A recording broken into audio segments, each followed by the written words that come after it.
Thanks very much, Dimitro. Our next speaker is a community banker who is willing to provide some comments and thoughts about these three papers.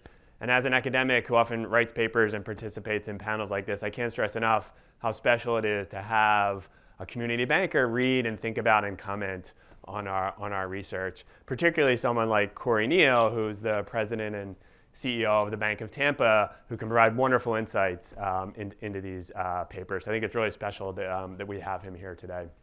Corey? Great. Thank you, Greg. And let me just commend these guys, the researchers here, the researchers in the room. Thank you all for doing this stuff, because this is not what I do. And I'm more of an experiential, anecdotal learner. And when I read these papers, my heart started palpitating because it was reminding me of school. So I commend you all, and I know that Rohan made a comment to me earlier, like, oh, you're the one that's going to tell us our papers are all wrong, and I'm going to do my best not to do that, because I actually found a lot of common thread when I read them. So I'm going to make a couple of comments first before I dive into the papers, just because what I'm hearing today is really interesting to me. So Commissioner Clark and Governor Bowman, your comments that you made earlier, I just agree 100% with. So, like, Commissioner Clark published that statement, your opening speech, because everything in there, I think, really hits home with what I see as a community banker. And I've been a community banker now for 22 years. I've been a banker in Tampa Bay for 29 years. Started at a big bank, decided that's not where I felt like my skill set fit best. So, and I'm thrilled that y'all are doing this conference, Jim, that you do this conference in order to bring everybody in the room to talk about this topic. I think is incredibly insightful. And for me, who have done a little bit of advocating on Capitol Hill, it's not evident that the legislatures are paying attention to our advocacy efforts. And so for me to hear that our regulatory bodies and others are, then I'm just grateful to you all for doing that. So opening comments that hopefully are helpful. Context, I think, is important. So first I want to talk about Tampa Bay, because that is where my entire 29 years of experience have been. And obviously, I am not going to get up and have a PowerPoint. I called Jim on Friday and said, I just sustained major hurricane damage in our community, so I don't have time to put a PowerPoint together. But I'm still coming, right? Like, still going to show up. And if you get bored with my comments, if you want to just go troll on TikTok, if you look up Aquafence, TGH, it's Tampa General Hospital. I happen to serve on the board of that hospital. In the middle of the storm, the Aquafence worked, and there's video of Dustin Pasteur, who's our head of facilities there, standing behind it, which we worried about from a risk standpoint. What's even more impressive is the lady that took the video had climbed up on top of a diesel tank to get the right angle in the middle of the storm. So again, if you get bored. But what it means is my community got devastated. If anybody was within a quarter mile of the water, your house got flooded. 10% of my staff lost houses, contents, cars, kind of everything. So when I hear the opening comments about, like, flexibility in lending for banks, tailored banks, community banks my size, I'm going to exercise flexibility. And I beg you examiners in the room with your cohorts, like, give us flexibility when we need to step up, because we know somebody, we know everything about them, and we can help them. And we know this is an anomaly event, that we can get there and extend terms, extend new loans to help them get through it. That's what community banking is truly all about. Never validated more than PPP, as you made the comment about earlier, Commissioner Clark. So Tampa Bay in a tough place, but I just need to make that commercial. Our economy in Tampa Bay is incredibly strong overall. We've had over 800,000 net in-migration into the state of Florida since COVID. The Tampa Bay community is projected to grow by 5% a year in population growth between now and 2028. And so when I start to think about the community bank impact in an economy, just know that from my perspective, I don't have the broad economic view that maybe the rest of the country might have. So I'll just take that into account as I make comments. I may not have the best perspective. Let me tell you about my bank real quick. It's a $3 billion bank. We're privately owned. 700 families in our community are our ownership breakdown. 300 employees, 13 branches, and been around. This is our 40th year in business. During that time, we have grown almost exclusively organically. We have done one acquisition, which I'll make comments to in a minute as it relates to Rohan's paper.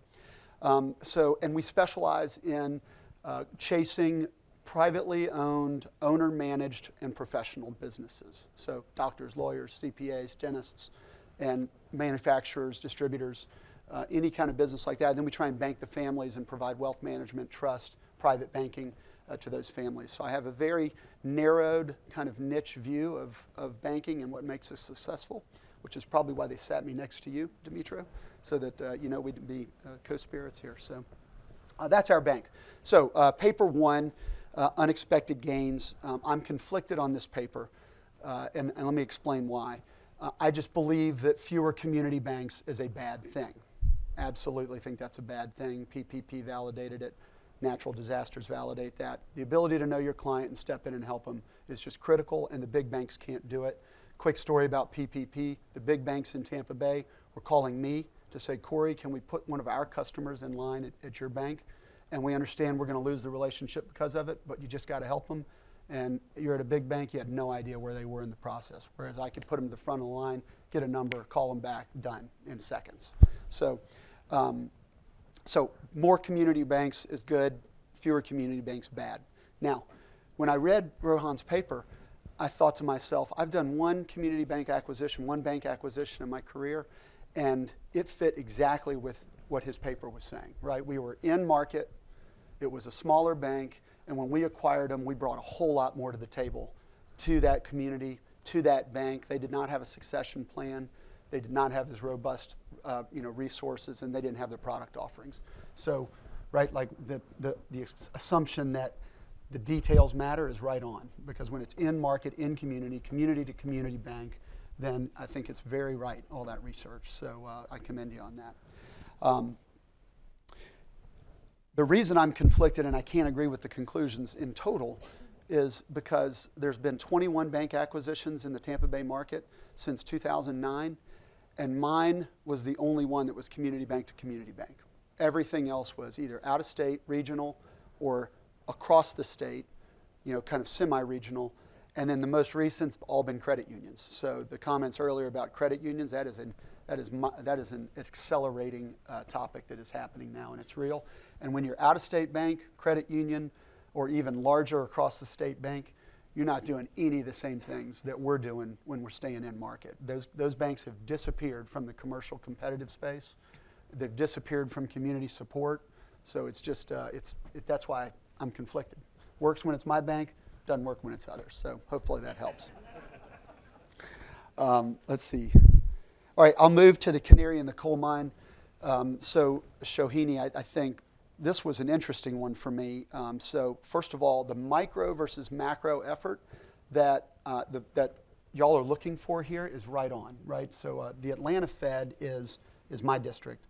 And they come and visit me periodically to just kind of say, Corey, what's going on in Tampa Bay? And when I have those conversations, they compile them, they take them back, they share them with Governor Bostic, and then he, goes to the FOMC and I guess and makes his decisions based on that kind of feedback. So I don't know if that's a model that the other Federal Reserve banks employ, but it's a good one. And it doesn't just come and talk to the bankers. We actually have a regular system where we compile groups of clients in a room together for the Atlanta Fed researchers to talk about employment, what's going on in their business. So just maybe another indicator that may not be deposits or lending. It's just a way to get more anecdotal experience. Now, so when I heard about this rate paper and I read it, I thought I'm going to challenge myself and really see if I could find a correlation. And I have trouble with the correlation only because I think the behavior of deposits has changed so dramatically over the last 4 years that it's hard for me to kind of find a way that the behavior of deposits today is similar to what it maybe is in a normal environment. Now, again, I'm scarred over the last 4 years because it's been anything but normal. It's just completely abnormal. And the things that strike me there is, number one, rate-sensitive deposits are no longer geographically sensitive, right? They can go anywhere in a second. SVB is a great example of that. Money can move overnight. It can move to anywhere in the world. And you're competing not just with banks in market. I'm competing with money market funds. I'm competing with treasurydirect.gov. So when somebody's chasing a deposit rate, I'm not it's not chasing them against another community bank in the market or even the national banks in the market. I'm competing with all forms of destination of deposits and where they can go. The last 18 months, was such velocity and rate change, and even our bank just said, hey, we got to employ deposit preservation at all costs. So my deposit rates are light years higher than they've ever been in the history of our bank, because it was just whatever you do, protect your clients, protect your clients. In fact, when that SVB thing hit, we embarked on an immediate phone call to every large depositor to just say, hey, listen, we have nothing to do with this. And the funniest conversation I had was one depositor got on the phone with me and they said, oh, we didn't think that had anything to do with you. We were trying to buy more stock. You got any more stock for sale, right? So just kind of out of their mind. But that's so, I just think that the last 18 months has created such noise in deposit behavior that it just becomes a more difficult thing to make it predictive. Now, if we return to a normal environment, maybe so. Maybe things return back to normal. And so my final disclaimer there is our bank is built on low-cost, no-cost deposits. Just love them up with service, and they don't care what the rate is, and that's the kind of stuff that I chase. So I may not be the best expert on other banks out there that actually play in the game of deposit behavior, raise rates, brings money in, brings liquidity in. It's just not the world that I have historically lived in. I love that you touched on the national disaster topic, particularly given where we are. The only thing I'd like to at least propose is as somebody who lives through probably 3 or 4 hurricanes a year, the inflow of insurance money is like a huge boost, like economically. The amount of work going on. I'm driving around the streets, walking through my friends' houses over the last 3 days, and there is a litany of small businesses driving up with trucks, trailers, restoration companies, dehumidifiers, trash pickup because furniture's just lining the street. And so you're seeing all of this economic activity happening right now. And people are going to be rebuilding houses for the next 2 and 3 years. And so, yeah, natural disasters just probably throw everything off. So just something to think about. Okay, moving to the final one here, relationship lending. So this is absolutely my wheelhouse. I was manufactured as a commercial banker in the big bank world. My bank is, as I mentioned earlier, is focused entirely on relationship lending. We dabble in CRE, and I should just add that the one thing I don't like about the call report is that owner-occupied real estate loans get lumped into CRE, and that's wrong. CRE is very different. Investor CRE is very different from owner-occupied lending. And we do owner-occupied lending all day long. We tap the brakes on CRE just based on the balance of our overall loan portfolio. So just something else to kind of have in mind that when you're looking at the CRE topic overall, it'd be really nice if that could get bifurcated out. I don't know how to make that happen, but if any of y'all do, go for it. I would love it. So this is our model. We do believe in it, and we are able to not only get premium pricing for our own benefit on the loans themselves because it's custom underwriting. We understand the business. They're willing to, they've been with us probably, so they know they can come back to us, borrow again, borrow again, borrow again, willing to pay a premium for that. But the truth of the matter is the no-cost, no-cost deposits are the most valuable thing that comes with these small business relationships, which, by the way, another just soapbox is we should probably try and get it away from small business and calling them that, because business owners don't think their business is small.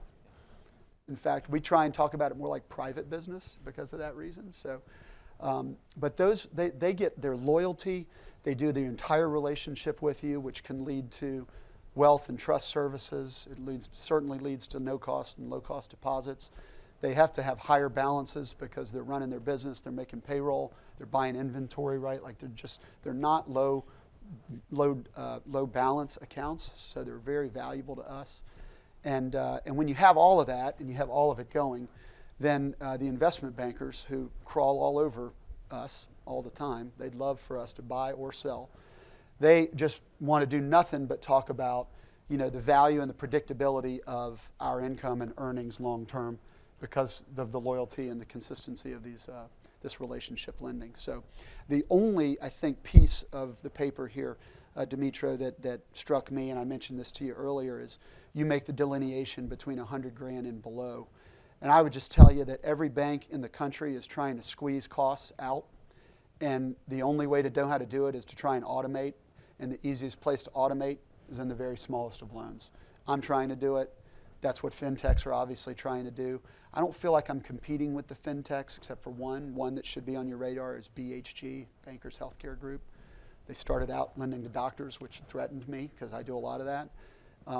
And doctors, basically would like to borrow money at midnight because during the day they're seeing patients all day long. And so I have to have some sort of automated function that will allow the doctors to come in and do it whenever and wherever they want to. If I could kind of take everything less than $250,000, $500,000 and figure out a way to automate it, credit score it, do whatever to squeeze costs out of my system, I will do so. The risk is that I lose the custom underwriting, the flexibility, the relationship kind of component in order to make that happen. So yeah, there's the clock. So those are the comments that I have, and I didn't have to ask for extra time. So.